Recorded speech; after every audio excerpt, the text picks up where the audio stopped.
Assalamualaikum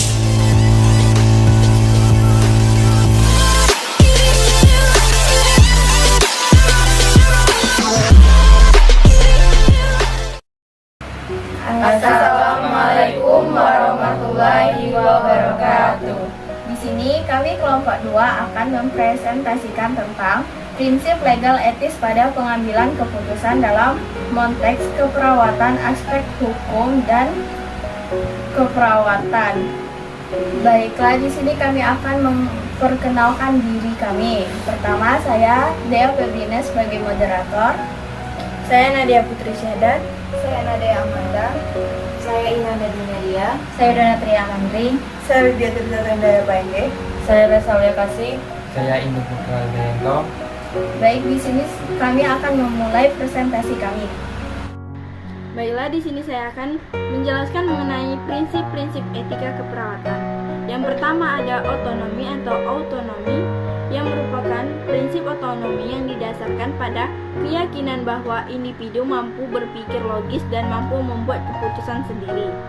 Yang kedua ada berbuat baik atau beneficence, yang berarti hanya melakukan sesuatu yang baik, kebaikan, memerlukan pencegahan dari kesalahan atau kejahatan, penghapusan kesalahan atau kejahatan, dan peningkatan kebaikan oleh diri dan orang lain.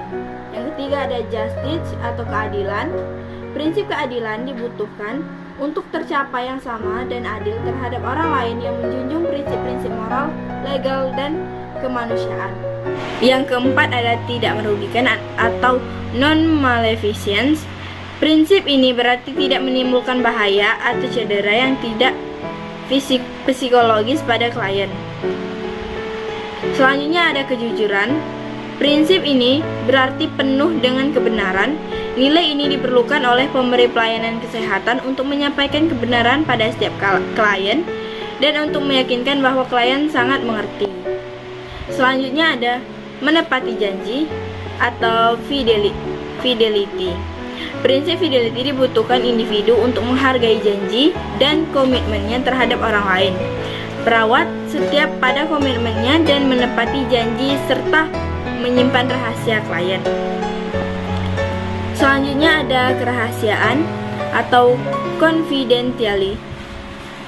Aturan dalam prinsip kerahasiaan adalah informasi tentang klien harus dijaga privasi klien. Segala sesuatu yang terdapat dalam dokumen catatan kesehatan klien hanya boleh dibaca dalam rangka pengobatan klien. Yang terakhir ada akuntabilitas. Akuntabilitas merupakan standar yang pasti bahwa tindakan seseorang profesional dapat dinilai dalam situasi yang tidak jelas atau tanpa terkecuali. Baiklah, di sini saya akan menjelaskan beberapa tanggung jawab perawat. Yang pertama, perawat memelihara suasana lingkungan yang menghormati nilai-nilai budaya, adat istiadat, dan kelangsungan hidup beragama dari individu, keluarga, dan masyarakat. Yang kedua, perawat senantiasa mengutamakan perlindungan dan keselamatan klien dalam melaksanakan tugas keperawatan, serta matang dalam mempertimbangkan kemampuan jika menerima atau mengalih tugaskan tanggung jawab yang ada hubungannya dengan keperawatan. Yang ketiga, perawat senantiasa memelihara hubungan baik antara sesama perawat dan dengan tenaga kesehatan lainnya, baik dalam memelihara kerahasiaan suasana lingkungan kerja maupun dalam mencapai tujuan pelayanan kesehatan secara menyeluruh. Dan yang terakhir, perawat senantiasa melaksanakan ketentuan-ketentuan sebagai kebijaksanaan yang diharuskan oleh pemerintah dalam bidang kesehatan dan keperawatan. Selanjutnya, saya akan menjelaskan tentang aspek-aspek legal tentang perawat. Antara lain itu yang pertama, perawat dalam memberikan pelayanan keperawatan menghargai harkat dan martabat manusia, keunikan klien, dan tidak terpengaruh oleh pertimbangan kebangsaan, kesukuan, warna kulit, umur, jenis kelamin, aliran politik dan agama yang dianut, serta kedudukan sosial.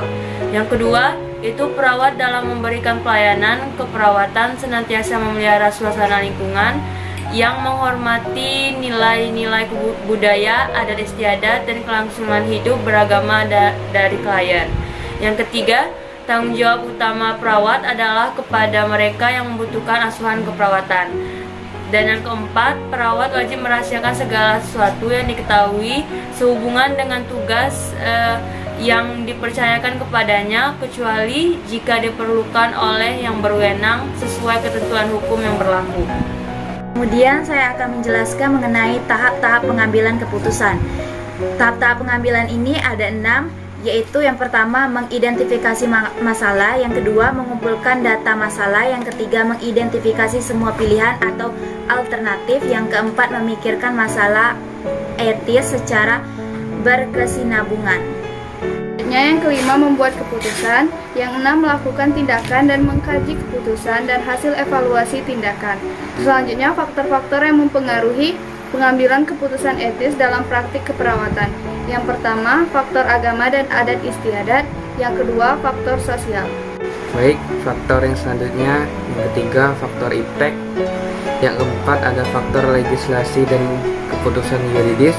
Yang kelima ada faktor dana atau keuangan. Yang keenam ada faktor pekerjaan atau kondisi klien atau perawat. Yang ketujuh ada faktor kode etik keperawatan.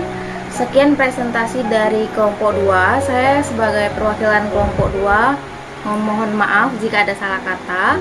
Wassalamualaikum warahmatullahi wabarakatuh.